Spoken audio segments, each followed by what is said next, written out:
स्वागत है दोस्तों मेरे इस नए ट्रैवल वीडियो एपिसोड में। मेरा पिछला वीडियो सोमनाथ महादेव ज्योतिर्लिंग मंदिर का था और मैं इस वीडियो में आपको ले जाऊंगा सौराष्ट्र में आया दूसरा ज्योतिर्लिंग मंदिर नागेश्वर मंदिर, जो द्वारका से 18 किलोमीटर की दूरी पर है। साथ में द्वारकाधीश मंदिर द्वारका और बेट द्वारका में भगवान कृष्ण के मूल निवास स्थान पर बनाए गए मंदिर का भी विजिट करेंगे। नागेश्वर ज्योतिर्लिंग मंदिर भगवान शिव को समर्पित है और 12 ज्योतिर्लिंग मंदिर के लिस्ट में ये 10वें नंबर पर है। नागेश्वर ज्योतिर्लिंग के बारे में अलग अलग दावे और प्रतिदावे करते हैं।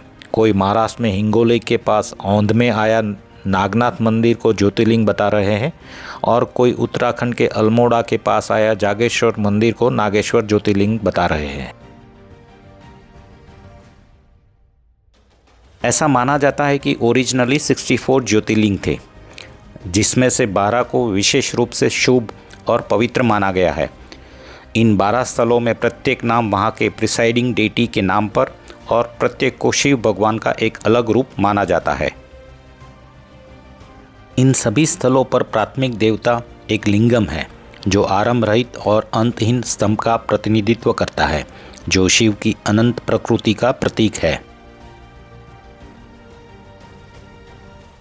नागेश्वर ज्योतिर्लिंग गुजरात के दारुकावन एरिया में स्थित है। दारुकावन को भारतीय दंत कथाओं में काम्य कवाना, दैत्यवन और दंडकारण्य के नाम से भी उल्लेख किया गया है।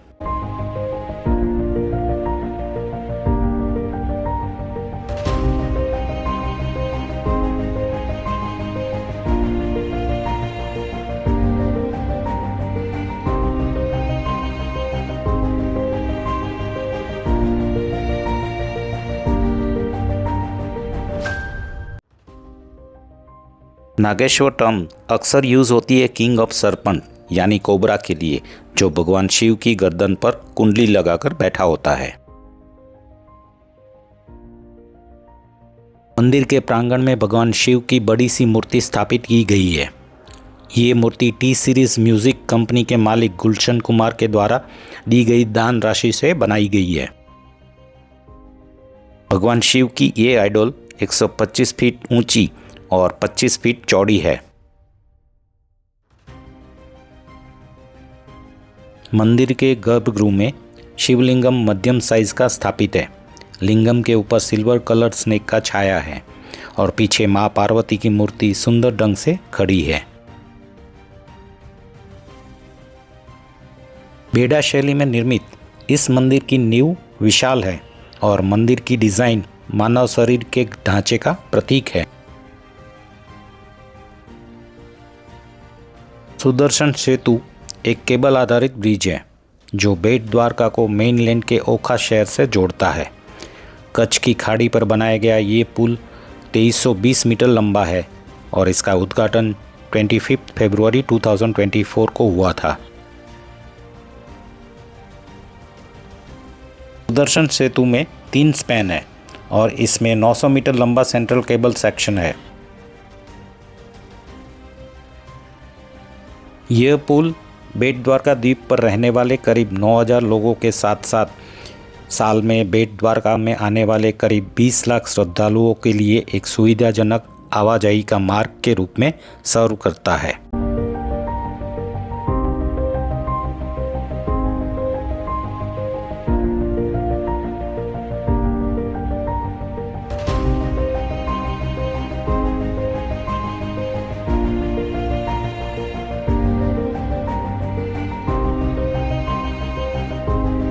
ऐसा माना जाता है कि द्वारका में अपने शासनकाल के दौरान भगवान कृष्ण का वास्तविक निवास स्थान बेट द्वारका ही था।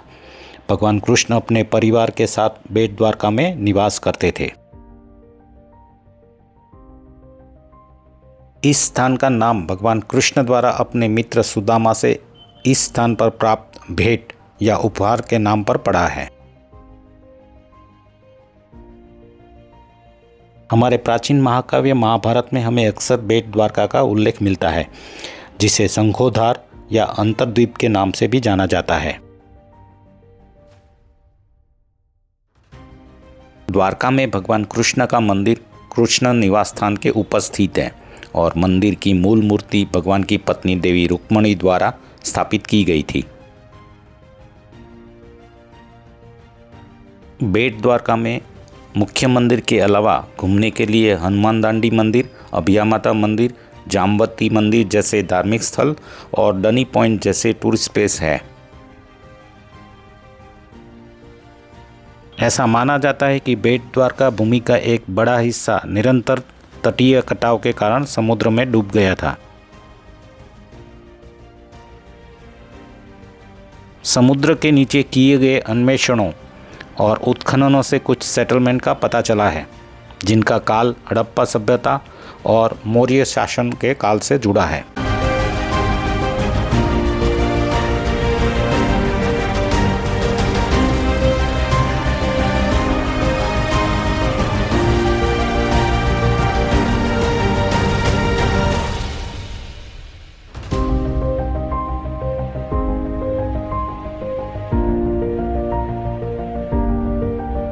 द्वारका ओखा हाईवे पर शिवराजपुर गांव से निकट ये ब्लू फ्लैग बीच द्वारका से 12 किलोमीटर की दूरी पर है। अद्भुत सूर्यास्त आकाश को ऑरेंज और गुलाबी रंगों से रंगकर संध्या सैर के लिए एक आदर्श दृश्य प्रदान करता है ये बीच। इस बीच को ब्लू फ्लैग प्रमाण से सम्मानित किया गया है। हल्के समुद्री लहरों के कारण ये बीच स्विमिंग के लिए एक उत्तम स्थान है। टूरिस्ट यहाँ डॉल्फिन और विदेशी पक्षियों को देखने को भी आते हैं। साहसिक लोगों के लिए यहाँ पर स्कूबा डाइविंग और स्नॉर्कलिंग जैसी स्पोर्ट्स एक्टिविटी उपलब्ध है। आने वाले दिनों में गुजरात सरकार 2 चरणों में शिवराजपुर बीच को विकसित करने के लिए 100 करोड़ रुपए खर्च करेगी, जिसमें bicycle track, walkway, parking area, toilet blocks और दूसरी टूरिस्ट फैसिलिटी का निर्माण किया जा रहा है। द्वारकाधीश मंदिर, जिसे जगत मंदिर के रूप में भी जाना जाता है, ये कृष्ण भगवान को समर्पित है, जिनको यहाँ द्वारकाधीश यानी द्वारका के राजा के रूप में पूजा जाता है। 72 स्तंभों पर खड़ा ये मंदिर 5 मंजिला है। पुरातात्विक के निष्कर्ष के मुताबिक ये मंदिर 2200 से लेकर 2500 साल पुराना है।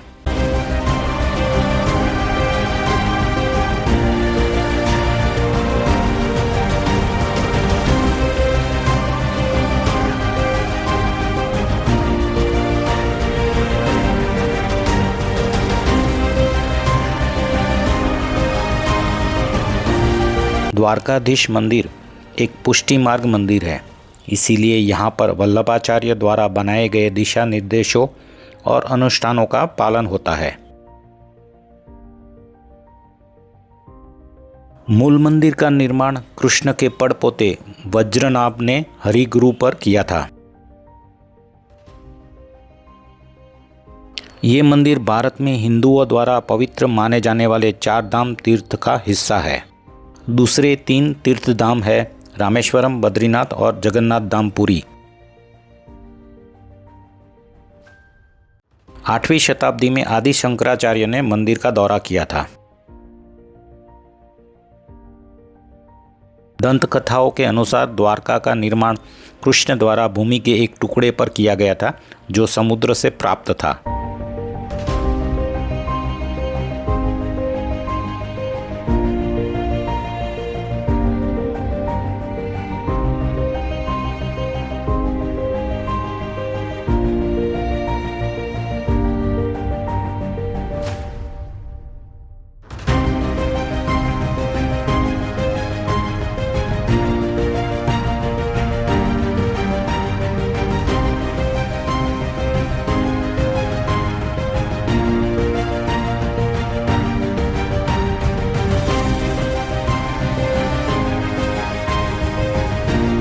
चालुक्य शैली का वर्तमान मंदिर का निर्माण 15th और 16th सेंचुरी में किया गया था।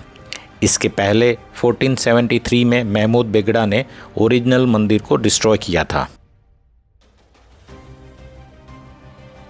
मंदिर की हाइट स्पायर से अप्रॉक्सीमेटली 256 फीट है। मंदिर के नुकीले शिखर पर ध्वजा चढ़ाई जाती है। वहाँ पर सूर्य और चंद्र दिखाया गया है। ये इस बात का संकेत है कि जब तक सूर्य और चंद्र पृथ्वी पर रहेंगे तब तक भगवान कृष्ण का राज यहाँ पर रहेगा। मंदिर का जो मुख्य द्वार है उसे मोक्ष द्वार कहा जाता है और जो निकास द्वार है उसे स्वर्ग द्वार कहा जाता है। द्वारका बीच अपने साफ पानी और खूबसूरत सनसेट व्यूज़ के कारण विजिटर्स के लिए एक पसंदीदा स्थल है। द्वारका बीच के पास में ही बीच पर एक भड़केश्वर महादेव मंदिर है। यहाँ पर आस्था के साथ साथ समुद्र का मनमोहक दृश्य भी दिखाई पड़ता है।